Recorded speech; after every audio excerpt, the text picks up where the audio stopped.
First ever factory outlet Mukunda jewellery grand opening ఫిబ్రవరి 14న సుచిత్రాలో. అందరికీ నమస్కారం. నా పేరు మాధురి. మీరు చూస్తున్నది సుమన్ టీవీ నెట్వర్క్. ఈ రోజు మనతో పాటు ఉన్నారు ప్రముఖ సామాజిక ఆధ్యాత్మికవేత్త లక్కరాజు నిర్మలమ్మ గారు. నమస్కారం అమ్మా. నమస్తే. ఎలా ఉన్నారు అమ్మ? మిమ్మల్ని అడిగి చాలా విషయాలకి ఆ సందేహాలకి నివృత్తి చేసుకోవాలనుకుంటున్నాము. ముఖ్యంగా ఏదైనా మనం మంత్రం సిద్ధించాలంటే బీజాక్షరాలు చెప్తూ ఉంటారు. అసలు బీజాక్షరాలు అంటే ఏంటి? అది ఎవరు పడితే వాళ్ళు ఆ బీజాక్షరాలని ఉచ్చరించవచ్చా? దానివల్ల మనకి కలిగే లాభాలు ఏంటి? ఈ విషయాలు తెలుసుకోవాలనుకుంటున్నాం. బీజము అంటే ఏంటమ్మా? బీజం అంటే ఒక విత్తనాన్ని బీజం అంటారు. బీజము అంటే విత్తనం. బీజ అక్షరము అంటే ఏంటంటే మహావృక్షంగా వెలిగిపోయేటువంటి అక్షరానికి అంత పవర్ ఉందని దాని పేరు బీజాక్షరము. బీజ అక్షరము అంటే ఒక చిన్న విత్తులో మహావృక్షము దాగున్నట్టుగా ఒక చిన్న అక్షరంలో అద్భుతమైనటువంటి చైతన్య శక్తి దాగుందని దాని అర్థం బీజాక్షరము. మన అక్షరాలు ఆ నుంచి అనంతంగా ఉన్నాయి. ఓంకారం ఆ ఊ మా చేత మనం పలికిస్తారు. ఊ అని మా అని సైలెంట్గా ఉండి ఈ పంచభూతాల్లో అదొక టెక్నిక్. ఆ టెక్నిక్తో నేను మాటలు రాని వాళ్లకు మాటలు నేర్పించాను. మాటలు వస్తాయి. బ్రెయిన్లో బ్లడ్ క్లాట్ అయిన వాళ్లకు తీసేశాను. ఓంకారం చెప్పించే ఏం లేదు. ఓంకారం అనేది ఎలా చెప్పించాలంటే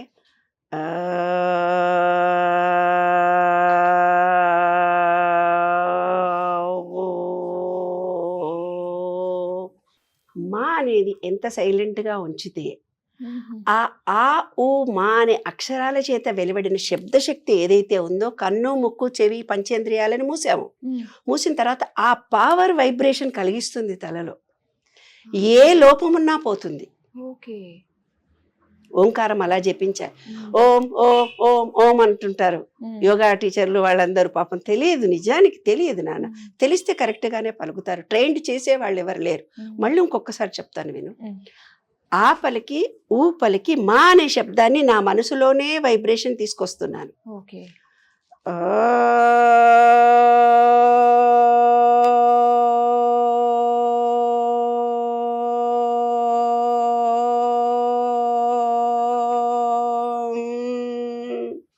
ఇలా ఆపాలి. ఆ ఊ మా అంటే అర్థమేంటో తెలిసిన అనంత సంపద ఉన్నది నీలోనే, అనంతం ఉన్నది నీలోనే. బయట ఎక్కడో ఉందని పరుగులు ఎత్తిపోతాము కాదు. మనమంతా ఒక వైబ్రేషన్తో ఉన్నాము. ఈ విశ్వం అంతా కూడా వైబ్రేషన్తో ఉంది. వైబ్రేషన్ అనే పదం అర్థమవుతుందో లేదో అందరికీ. మనలో కొంత శక్తి ఉంది. ఈ విశ్వం మొత్తంలో కూడా ఒక అద్భుతమైన చైతన్య శక్తి ఉంది. అందుకే మన మాటకు శక్తి ఉంది అని అంటారు. సంధ్యవేళ అబద్ధాలు మాట్లాడకు, ఏదన్నా మాట్లాడకు. ఏ మాట మాట్లాడినా దేవతలు ఆశీర్వదిస్తారు జరుగుతుంది అంటే 100% కరెక్ట్. ఏదైతే మనం రిలీజ్ చేస్తున్నామో దాన్నే మళ్ళీ మనం పొందుతాము. దాన్ని జపము అంటారు. ఈ విశ్వంలో ఎనర్జీ లెవెల్స్ ఉంటాయి నాన్న. మనలో ఎనర్జీ ఉంటుంది. మనలో ఎనర్జీ పాయింట్ అయితే 100% బయట విశ్వంలో ఉంటుంది. ఈ ఎనర్జీ మారిపోతూ ఉంటుంది. ఎప్పుడైతే మనలో వీక్నెస్ వచ్చినప్పుడు, నెగిటివిటీ మన దగ్గరికి ఎక్కువ వస్తున్నప్పుడు ఎనర్జీ లెవెల్స్ మారుతుంటాయి. అవి మారకుండా బీజాక్షరాల చేత మనం ప్లేస్మెంట్ చేసుకోవాలని మన పెద్దలు మనకిచ్చారు. మనం చేస్తున్న ప్రతి దేవతకు ఒక బీజాక్షరం ఉంది. ఎందుకుంది? ఓం అనేది విశ్వంలో ఉన్నటువంటిది. సూర్యుల్లోనూ భూమిలోనూ సముద్రంలోనూ ఓంకారం ఉంది. అదే ఓంకారం మనలో కూడా ఉంది. ఆ ఓంకారం ఎలా ఉంది? ఇప్పుడు మీ ఇయర్ ఫోన్స్ పెట్టుకొని డాన్స్ చేస్తూ ఉంటారు. ఎందుకు? పాటలు పెట్టుకొని పాటలతో మైమరిపించిపోతారు. పూర్వకాలం ఋషులు ఓంకారాన్ని జపించి విశ్వంలో ఉండే ఓంకారము తన ఓంకారము లయమై ఉండేది. దాన్నే వాళ్ళు మోక్షము అన్నారు. మోక్షం అంటే వాళ్ళు ఎక్కడికో వెళ్ళిపోలేదు. ఆకాశంలో అంతా పరిగెత్తుకుంటూ పోలేదు. అది వేరే విద్యలు. ఆకాశంలో కనిపించకుండా ఉండడం, ఆకాశంలో తేలడం ఒక విద్యలు అంతే. అవి కూడా కొన్ని రకాలైన విద్యలు. కానీ మోక్షము అంటే మనం ఎక్కడికో వెళ్తాము. అమోఘమైన మోక్షము అంటే విశ్వంలో వస్తున్న ఓంకారము మన ఓంకారము లయమైపోయినప్పుడు అద్భుతమైనటువంటి చైతన్య శక్తి ఒకటిగా ఉన్నప్పుడు ఆనందం, బ్రహ్మానందం కలుగుతుంది. దాన్నే మోక్షము అన్నారనమాట. అలాగే మరి మీరు బీజాక్షరాలు ప్రతి ఒక్క దేవి దేవతలు కూడా ఉన్నాయి, సెపరేట్ గా అన్నారు. ఎస్, లలితమ్మ వారి బీజాక్షరం ఓం ఐం హ్రీం శ్రీం శ్రీమాత్రే నమః. ఓం మామూలు మా ప్రతిదానికి ఓం అని పలుకుతాం. ఓ ఐం, ఐం అనే బీజాక్షరము సరస్వతీదేవి. ఓం ఐం హ్రీం శక్తి పార్వతీదేవిది. ఓం ఐం హ్రీం శ్రీం, శ్రీం లక్ష్మీదేవి. త్రిశక్తి రూపంగా ఉన్న అమ్మవారా లలిత అమ్మవారా అని. అయితే మీరు ఢిల్లీకి ఒక కోడ్తో ఫోన్ చేస్తారు, మెడ్రాస్ ఫోన్ చేయాలన్నా, యుఎస్ ఫోన్ చేయాలన్నా మీ సెల్ ఫోన్లో కోడ్ మారుస్తారు కదా. అలాగే మనం ఆ దేవతలను చేరుకోవాలి అంటే గ్లౌం గం గణపతే వరవరద సర్వజనం మే వశమానాయ స్వాహ అనే మూలాధార చక్రానికి వినాయకుడికి ఉండేటువంటిది. మన మూలాధార చక్రం యాక్టివేట్గా లేకపోతే జుట్టు రాలడము, పళ్ళు ఊడిపోవడము, మోకాళ్ళ నొప్పులు జరుగుతాయి. నేచర్ క్యూర్లో మట్టి పూసడం అదే. ఎప్పుడూ కాళ్ళకు చెప్పులు లేకుండా చెప్పులు వేసుకొనే నడుస్తూ ఉంటే ఆ మూలాధార చక్రం క్లోజ్ అయిపోతుంది. మట్టితో మనకు అనుబంధం. విశ్వంలో పంచభూతాలని, మన శరీరంలో పంచభూతాలు ఉన్నాయి కాబట్టి మన పంచభూతాలను యాక్టివేట్ కావాలంటే కాళ్ళకు చెప్పులు లేకుండా భూమిలో నడవాలి. నాయన 11 గరికతో పూజ చేయండి రా బామంటే అవి కూడా రెడీమేడ్గా తెచ్చి వినాయకుడికి వేసేస్తున్నాం. ఓం గ్లౌం గం గణపతే వరవరద సర్వజనం మే వశమానాయ స్వాహ అనేది వినాయకుడికి లక్ష్మీ గణపతి బీజాక్షరం. లం అనే బీజాక్షరాన్ని గనక మనం జపిస్తే జుట్టు ఊడిపోయే వాళ్ళు, మోకాళ్ళు అరిగిపోయిన వాళ్ళు, మన మూలాధార చక్రము ఓంకారం ఉంటుంది, ఓంకార రూపంలో ఉంటుంది. వినాయకుడి రూపం అది ఉంటుంది. ఒక ఏనుగు ఇలా ఎత్తినట్టుగా ఉంటుంది. దానికి ఒక సీక్రెట్ కోడ్స్ ఇచ్చారు మన పెద్దవాళ్ళు, బొమ్మల చేత మనకు అర్థం చేయించారు. సీక్రెట్లో పాపం వాళ్ళే ఉంచలేదు. మీరు వైఫై అంటే సీక్రెట్ ఉంచారా? ఇప్పుడు ఫేస్బుక్ అంటే సీక్రెట్ ఉంచారా? ఆ కంప్యూటర్ నెట్ నాలెడ్జ్ అంతా మీకు ఉంది, మరి మాకు లేదుగా. ఆ కాలంలో సంస్కృతమే ఉంది కాబట్టి సంస్కృత టెర్మినాలజీ ఆత్మ, పరమాత్మ, దైవము, మోక్షము అని పెట్టారు. ఈ బీజాక్షరాలలో ముఖ్యంగా ఉండాల్సింది ఏమిటిదంటే ఒక్కొక్క దేవుడికి ఒక్కొక్క బీజాక్షరం ఉంది కదా. ఇవాళ మనం అందరం ఏం జపం చేస్తున్నాం? నాకు షుగర్ వచ్చింది, నాకు బీపీ వచ్చింది, నాకు కాళ్ళ నొప్పులు ఉన్నాయి, ఆమె మొగుడు ఇడిచిపెట్టినాడు కదా, ఆమెకు ఇల్లు లేదు కదా, ఆమె కొడుకుకి యాక్సిడెంట్ అయింది, ఇలా 10 మంది అనేసరికి ఎవరైతే నా కాళ్ళ నొప్పులు వచ్చినాయి, నాకు షుగర్ ఉంది, బీపీ ఉందని 24 గంటలు జపం చేస్తున్నారో వాళ్ళకి అదే వస్తుంది. ఆ శబ్దశక్తి చేత వాళ్లకు ఆ రోగాలు ఎక్కువ అవుతాయి. నాకే కష్టాలు ఉన్నాయి, కష్టాలు నిరంతరం ఏడుస్తూ సింపతి కావాలని కోరుకుంటూ ఏడుస్తూ ఉంటారు. అది కూడా ఒక జపమే. ఆ జపం ద్వారా వాళ్ళకి దరిద్రమే ఉంటుంది. నాకు డబ్బులు లేవు, ఈ ఉద్యోగం బాగాలేదు, ఏ ఉద్యోగంలో ఉన్నా అట్లాగే బాగాలేకుండానే ఉంటారు వాళ్ళు. కాబట్టి అక్షరానికి ఒక పవర్ ఉంది, దాన్నే బీజాక్షరము అంటారు. కాబట్టి లక్ష్మీ గణపతికి ఒకటి ఉంది, అమ్మవారికి ఒకటి ఉంది.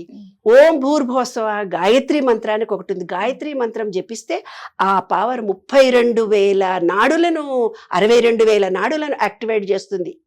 త్రయంబకం యజామహే అనేది మీరు గనక జపం చేస్తే, ఆ మంత్రాన్ని జపం చేస్తే ఆయురారోగ్యం, ఎంత మంచి అనారోగ్యం ఉన్నోడనే ఆరోగ్యం అయిపోతాడు. ఒక శివలింగాన్ని పెట్టుకొని నీళ్లు తీసుకొని ఆ నీళ్లతో త్రయంబకం యజామహే 108 టైం చేసి ఆ నీళ్లు మీరు తాగండి, మీకు అసలు రోగమే రాదు. ఎటువంటి జబ్బులైనా నయమైపోతాయి. కానీ దీనికి నమ్మకము, విశ్వాసము అనేది ఒకటి ఉండాలి. అయితే మీరు అన్నారు కదా పేర్లలో కూడా బీజాక్షరాలు ఉంటాయని చెప్పేసి, అంటే అప్పుడు మనకు పెట్టుకున్న పేర్లలో కూడా మనకు ఉంటాయంటమ్మా బీజాక్షరాలు? కంపల్సరీ ఉంటుంది.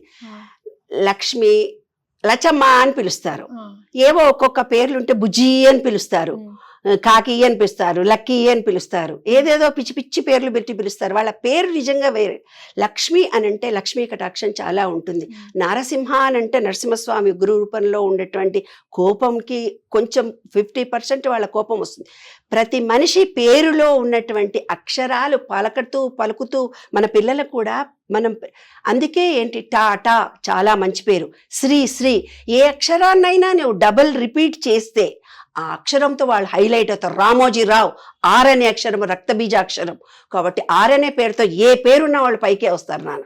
ఇంత చిన్న విషయంలో కూడా ఆర్ అనే రామారావు, రాజారావు, అలా రామ అనే పేరు మనం ఎందుకు రాస్తాం అన్నిసార్లు? మైండ్ అండ్ హ్యాండ్ కోఆర్డినేషన్ కలగడానికి 1000 సార్లు రాయండి, 1 కోటి రాయండి అని చెప్పారు పెద్దవాళ్ళు. కాబట్టి ప్రతి బీజాక్షరానికి ఒక పవర్ ఉందమ్మా. మాటకే కాదు, మన ఆలోచనకు కూడా పవర్ ఉంది. ఏ ఆలోచన అయితే నువ్వు చేస్తావు అదే నీ కర్మ. అయితే మనకి మన పేర్లలో కూడా ఇంత బలం ఉంటుంది, బీజాక్షరాలు ఉన్నాయి అనుకున్నప్పుడు మరి జాతక పరంగా చూసుకున్నట్లయితే మరి జాతక పాత్ర ఎంతవరకు ఉంటుంది మనిషి పైన? జాతకాలు అనేవి జాతకాలు అనేవి మన మీద ఆధారపడి ఉంటాయి. ఉమ్, ఎందుకు ఆధారపడి ఉంటాయంటే, మేము జాతకాలు మా నాన్నగారు పుట్టి పెరిగినప్పటి నుంచి లక్కరాజు రాఘవరావు అంటే జాతకాల్లో గొప్ప వేదాంత పండితుడు మా నాన్న. ఇలా వస్తే మొహం మీద చెప్పేవాడు, ఉమ్, అసంభవం హేమ మృగస్య జన్మాల దధాపి రామోలు లుభే మృగాయ ప్రాయస్స మాపన్నే విపత్తి కాళీ ధియోపి పుంసాం మలినీ భవంతి. శ్రీరామచంద్రుడుకి బంగారం లేడి లేదని తెలీదా? తెలుసు కదా. బంగారం లేడి అని మాయలో పడిపోయి పెళ్ళాం కోరిక అడిగిందని పోయి ఇన్ని కష్టాలు తెచ్చుకున్నాడే. ఉమ్, రావణుణ్ణి చంపేటప్పుడు శ్రీరామచంద్రుడికి గ్రహచారం 0. ఉమ్, ఆయన రావణుణ్ణి చంపాలి. రావణుడు ఎవడు? శివభక్తుడు. ఉమ్, శివభక్తుడు. ఆయనను ఎదిరించడం ఎవరు సాధ్యం కూడా కాదు. రాముడికి అసలు సాధ్యం కాదు. రాముడి నిత్య స్థితిలో ఉన్నాయి. ఉమ్, అప్పుడు ఆయన శివుడికి వెళ్ళి పూజ చేసి శివలింగాన్ని తయారు చేసి సముద్రం దగ్గర రోజు శివుడికి పూజ చేసి గ్రహచారం బాగా లేకున్నా శక్తిని సంపాదించి తాను రావణుణ్ణి చంపాడు అని మన భారత రామాయణంలోనే రామాయణంలోనే ఉంది ఈ మాట. వాల్మీకి మహర్షి రాశాడు. జాతకము అని అంటే మన అకౌంట్ బ్యాలెన్స్, బ్యాంకుకి వెళ్ళి డిపాజిట్ ఇవ్వండి అని అంటాం. ఉమ్, ఏమో శని పట్టిందట వీడికి, రాహు పట్టిందట అని మనం భయపెడతారు వీళ్ళందరూ. భయం లేదు, గీయం లేదు. అకౌంట్ ఏమవుతుందంటే, ఒక మనిషికి గురు ప్రభావం ఉంటే ఏమిటి, ఒక రకమైన ఉంగరాలను పెట్టుకోమంటాడు. ఉమ్, ఆ గురు మహర్దశ పోగానే ఆ ఉంగరం మీకు ఊడిపోతుంది, ఉండదు మీ చేతికి, లూజ్ అయిపోతుంది, పడిపోతుంది. శని రాగానే ఏం చెప్తారు వీళ్ళంతా, పో శనిదేవుడికి ఇది నూనెలు పోయి శనిదేవుడి చుట్టూ ప్రదక్షిణాలు చేయని. వాళ్ళకి తెలియకుండానే బ్లాక్ను వారు ఆకర్షిస్తారు. ఏమో అంగవికలకు సేవ చేసే ఉద్యోగాలు వస్తాయి వాళ్ళకి. శని మహర్దశలో పుట్టిన వాళ్ళకి ఆటోమేటిక్గా వస్తాయి వాళ్ళకి. వీళ్ళేమి గ్రహ మహర్దశలను ఇవన్నీ చూసుకొని మనం చేయాల్సిన అవసరం ఏమీ లేదు. ఉమ్, అయితే మన అకౌంట్ ఏంటిది, ఏటీఎంలో మీ డబ్బులు ఉన్నాయా, గూగుల్ పే చేయండి, దాంట్లో అమౌంట్ ఉంటే కదా నీకు ఇచ్చేది అని మనం అంటుంటాం కదా. ఉమ్, అట్లాగే రాహు మహర్దశ వచ్చిన, శుక్ర మహర్దశ వచ్చిన మన బ్యాంక్ బ్యాలెన్స్ అంటే మంచి పనులు చేసి ఉండి బ్యాలెన్స్ కర్మ గనక మనకు మంచిది ఉంటే మంచి జరుగుతుంది. చెడు చేస్తే చెడు ఫలితాలు జరుగుతాయి. చెడు ఫలితాలు అనేవి ఎలా జరుగుతాయి? ఇక్కడే జరుగుతాయి, ఎక్కడో రాసుకొని వచ్చినాము.